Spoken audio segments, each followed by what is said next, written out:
एक दिन कौरव सेना के बीच एक आवाज गूंजी थी। द्रोणाचार्य का पुत्र अश्वत्थामा ब्रह्मास्त्र का अधिपति है, उसका प्रकोप रोकना नामुमकिन है। लेकिन उसकी नियति के आगे कोई नहीं टिक पाता।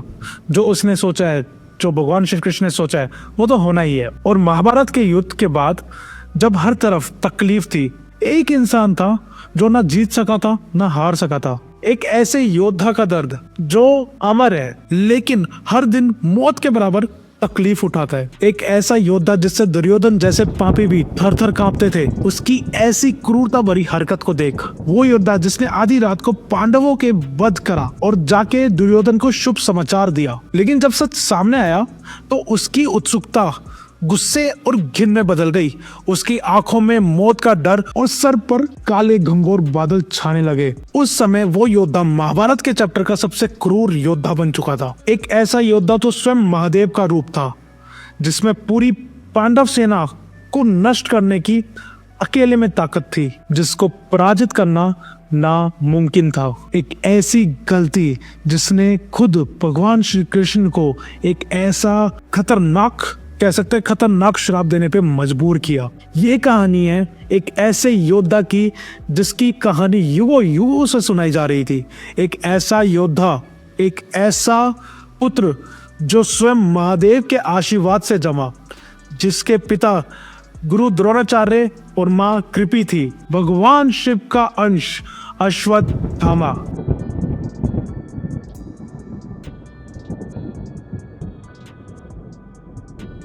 जो आज 5164 साल बाद भी हमारे बीच जिंदा है। गुरु द्रोण तपस्या करते गोपेश्वर महादेव स्वयंभू की, मुझे एक ऐसा पुत्र प्रदान कीजिए महादेव जिसमें आप सब प्रकोप हो, जो आप ही का अंश हो। कई वर्ष की तपस्या के बाद जब महादेव गुरु द्रोणा को दर्शन देते हैं तब गुरु द्रोणा ये वरदान मांगते हैं और जल्दी उनका ये वरदान पूरा हुआ। और सबसे कमाल की बात, जन्म के वक्त अश्वत्थामा रोया नहीं, वो घोड़े के समान हिननाया और इतनी जोर के हिननाया कि पूरे ब्रह्मांड में उसकी आवाज से गूंज उठा। कहा जाता है कि अश्वत्थामा एक जंगल के एक छोटी सी गुफा में पैदा हुए और आज वो गुफा टपकेश्वर महादेव के नाम से जानी जाती है, जो कि है देहरादून में। शास्त्रों के अनुसार अश्वत्थामा भगवान शिव का ही अंश है, इसलिए उनके माथे पर वो मणि है जो महादेव की तीसरी आंख की तरह देखी जाती है। और इसी मणि के कारण उनको अमर होने का वरदान है।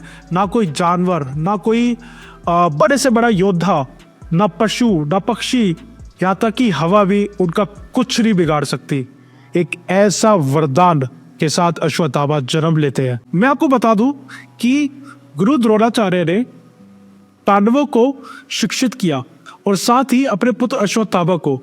और गुरु द्रोणाचार्य ने ब्रह्मास्त्र का उपयोग करना सिर्फ पांडवों को नहीं सिखाया था, बल्कि पुत्र मोह में आकर उन्होंने ये ज्ञान अपने पुत्र अश्वत्थामा को भी दिया। अश्वत्थामा महाभारत का एक महत्वपूर्ण योद्धा था, या कह सकते हैं महत्वपूर्ण योद्धा है या था, कुछ भी कह सकते हैं, क्योंकि वो जिंदा तो आज भी है हमारे बीच, जो अपनी शक्ति और युद्ध कौशल के लिए जाने जाते हैं। और उन्होंने कौरवों के साथ मिलकर ये युद्ध किया था, जिसमें गुरु द्रोणाचार्य, भीष्म पितामह सब कौरव की साइड थे। और महाभारत के युद्ध के दौरान दुर्योधन और अश्वत्थामा एक गहरे मित्र बन गए। युद्ध शुरू होता है और युद्ध का 13वां दिन समाप्त होता है। युद्ध के 14वें दिन अश्वत्थामा का क्रोध इतना बढ़ चुका होता है, एक ऐसे शस्त्र का उपयोग करता है, एक ऐसे शस्त्र यूज करता है जिससे पूरी की पूरी महाभारत चुटकी में खत्म हो सकती थी। और ये कोई मामूली शस्त्र नहीं था, ये था नारायण शस्त्र, जिसके एक उपयोग से सब खत्म हो जाता, पूरी पांडव सेना का नष्ट होता था। लेकिन अश्वत्थामा को ये नहीं पता था कि पांडवों के साथ भगवान श्री कृष्ण स्वयं खड़े हैं। जैसे ही भगवान श्री कृष्ण को यह आभास हुआ, अश्वत्थामा ने नारायण शस्त्र का उपयोग करा है।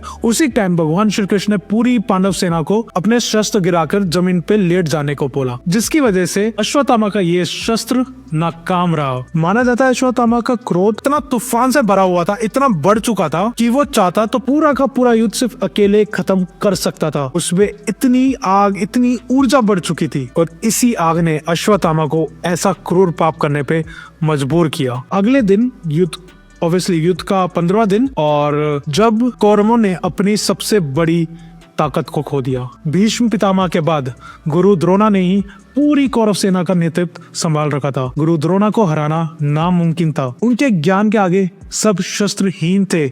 अरे जिसने पांडवों जैसों को ट्रेन किया है, खुद उससे मुकाबला करना एक तरीके से इम्पॉसिबल ही है। तो इस चक्कर में भगवान श्री कृष्ण ने छल से गुरु द्रोण के शस्त्र हाथ से छुड़वा दिए और धृष्टद्युम्न को आदेश दिया कि जाके उनका वध करा जाए। और जब अश्वत्थामा को ये बात पता चला तो वो क्रोध से भर चुका था। उसके बदले की आग इतनी बढ़ चुकी थी कि वो अब अपने आपस को खो चुका था। वो अपनी मानसिक संतुलन को खोना शुरू कर दिया था। अपने पिता को खोने के बाद अब अश्वत्थामा नहीं चाहता था कि वो अपने परम मित्र दुर्योधन को भी खो दे या अपनी कौरव सेना को भी खो दे। युद्ध के 18वें दिन अश्वत्थामा ने देखा कि दुर्योधन दर्द के मारे तड़प रहा है, मौत से जूझ रहा है, क्योंकि पांडवों ने नियम के विरुद्ध जाकर दुर्योधन की जांघा पर वार किया था और ये वार करने वाला कोई और नहीं बल्कि भीम था। और ये देख अश्वत्थामा अपना सारा संतुलन खो चुका था।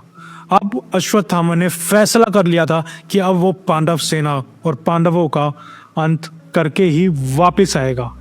उस रात अश्वत्थामा पांडवों के शिविर में जाता है और वहां जाके अश्वत्थामा महादेव की आराधना करता है और महादेव अश्वत्थामा को आशीर्वाद देते हैं। उसके बाद अश्वत्थामा ना आर देखता है ना पार देखता है।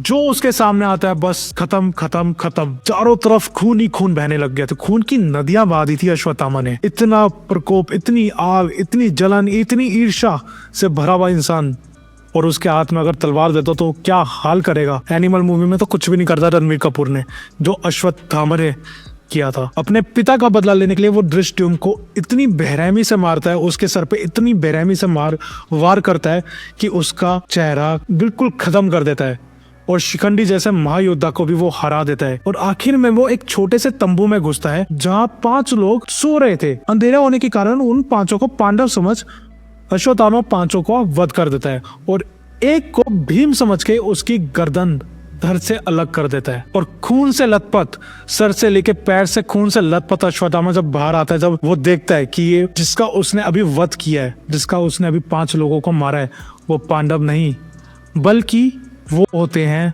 पांडव पुत्र। उसने पांडवों की जगह पांडव पुत्रों का वध कर दिया था। अगली सुबह जब पांडव वहां आते हैं और वह अपने शिविर का हाल देखते हैं, चारों तरफ खून की नदी बह रही होती है। ये देख उनकी आंखों से आंसू नहीं रुकते हैं और जब उनको पता चलता है कि उनके पुत्रों का भी वध हो गया है, तब वो आंसू कब अग्नि में बदल जाते हैं पता ही नहीं चलता। अब उनकी आंखों से आंसू नहीं, क्रोध की अग्नि बह रही थी। एक ऐसी आग जो अश्वत्थामा को खत्म कर देना चाहती थी। लेकिन अश्वत्थामा को वरदान था स्वयं महादेव का। जैसा मैंने आपको बताया कि कोई उनको छू भी नहीं सकता था, कोई उनका अंत नहीं कर सकता था। वो अमर थे। और अगली सुबह एक नए युद्ध का आरंभ होता है। एक नया ही युद्ध छिड़ जाता है अश्वत्थामा और पांडवों के बीच। और अश्वत्थामा नियम के विरुद्ध जाकर अपने पिता से मिली शिक्षा ब्रह्मास्त्र को यूज करता है। और ये देख भगवान श्री कृष्ण अर्जुन को आदेश देते हैं कि वो भी अब ब्रह्मास्त्र का इस्तेमाल करे। और जैसे ही दोनों अपनी ब्रह्मास्त्र का, अग्नि से भरे हुए ब्रह्मास्त्र का जैसे ही यूज करते हैं, उसी वक्त गुरु वेद व्यास वहां प्रकट हो जाते हैं और वो दोनों ब्रह्मास्त्र को वहीं रोक देते हैं और दोनों को आदेश देते हैं कि वो अपने ब्रह्मास्त्र वापस बुलाया जाए। अर्जुन अपना ब्रह्मास्त्र वापस बुला लेता है, लेकिन अश्वत्थामा ऐसा नहीं करता है। इसका रीजन ये है कि शिक्षा देने के वक्त अश्वत्थामा को गुरु द्रोणाचार्य ने ब्रह्मास्त्र का यूज करना तो सिखा दिया था, लेकिन उसको वापस कैसे बुलाया जाता है ये नहीं बताया था। तो वहां पे उनका लॉल हो गया बेसिकली। तो अब अश्वत्थामा को गुरु वेदव्यास आदेश देते हैं कि आप अपना ये ब्रह्मास्त्र कहीं दूसरी दिशा में एक ऊंची चोटी पर छोड़ दो, जहां पे ये जाकर खत्म हो जाए। अश्वत्थामा की अग्नि अब तक शांत नहीं हुई थी दिमाग की, उसको अभी भी पांडवों का अंत करना था। तो उसने फैसला किया कि ये ब्रह्मास्त्र वो दूसरी दिशा में तो छोड़ेगा, लेकिन उनके आखिरी पुत्र, उनका आखिरी अंश को समाप्त करने के लिए, और उसने अपना ब्रह्मास्त्र उत्तरा की ओर छोड़ दिया जो गर्भवती थी। ये देख भगवान श्री कृष्ण उत्तरा के सामने आ जाते हैं और वो अपना सुदर्शन चक्र ब्रह्मास्त्र के सामने छोड़ देते हैं। ब्रह्मास्त्र का पूरा असर सुदर्शन चक्र अपने अंदर समा लेता है। और ये देख भगवान श्री कृष्ण इतने क्रोधित होते हैं कि पूरे ब्रह्मांड में आज तक उन्होंने ऐसा गुस्सा, भगवान श्री कृष्ण का ऐसा क्रोध पूरे ब्रह्मांड में किसी ने नहीं देखा था। और तभी भगवान श्री कृष्ण ने उसको श्राप दिया, ऐसी निर्दयी हरकत करने के लिए तुम आजीवन भुगतोगे। तुम्हें कुष्ठ रोग लगेगा जो तुम्हारी त्वचा को सड़ा देगा। लोग तुम्हें देखकर भाग जाएंगे। तुम्हारा शरीर छाले और घाव से ढक जाएगा, जहां से खून और गंदगी हमेशा बहती रहेगी। ना कोई तुम्हारी मदद करेगा और ना कोई तुम्हें खाना देगा, ना सहारा। तुम एक भिक्षुक की तरह जगह जगह भटकोगे। बिना किसी आराम के मौत भी तुम्हें बचा नहीं सकती, क्योंकि तुम आजीवन जीवित रहोगे। और ये कह के भगवान श्री कृष्ण ने भीम को आदेश दिया कि वो जाकर अश्वत्थामा के सर पे मणि को निकाल दे। और तभी से माना जाता है कि अश्वत्थामा आज भी इस धरती पर कहीं ना कहीं भटक रहे हैं, कहीं ना कहीं छुपे हुए हैं। और ये भी कहा जाता है कि वो इंतजार कर रहे हैं भगवान विष्णु के आखिरी अवतार कल्कि अवतार का, जिनकी सहायता कर वो इस संसार को कलयुग के रोग से मुक्त करेंगे और अपने आप को भी। बहुत सारी कहानियां ये कहती है कि अश्वत्थामा आज भी जिंदा है। और कुछ लोगों का तो ये मानना है कि अश्वत्थामा को हिमालय गिर जंगल में देखा गया है, लेकिन ये कितना सच है कितना झूठ कोई नहीं जानता। आपको क्या लगता है? आपके क्या विचार, आपके क्या थॉट्स है? कमेंट सेक्शन में जरूर बताइएगा, क्योंकि आपके ही कमेंट्स, आपके ही लाइक्स, आपके ही शेयर्स और आप ही सब्सक्राइबर्स इस अश्वत्थामा की स्टोरी को सॉल्व करने की क्षमता रखते हो। तो ऐसी और कहानियां, ऐसे और राज को जानने के लिए सब्सक्राइब जरूर करना, क्योंकि विशव ऑन एयर पर खाली हाथ तो आप वापस कभी नहीं जाओगे, ये मेरा आपसे वादा है। तो धन्यवाद, शुक्रिया, नमस्कार। अगली बार फिर मिलते हैं एक नए पॉडकास्ट के साथ, एक नई कहानी के साथ, एक नई स्टोरी टेलिंग के साथ। जय हिंद।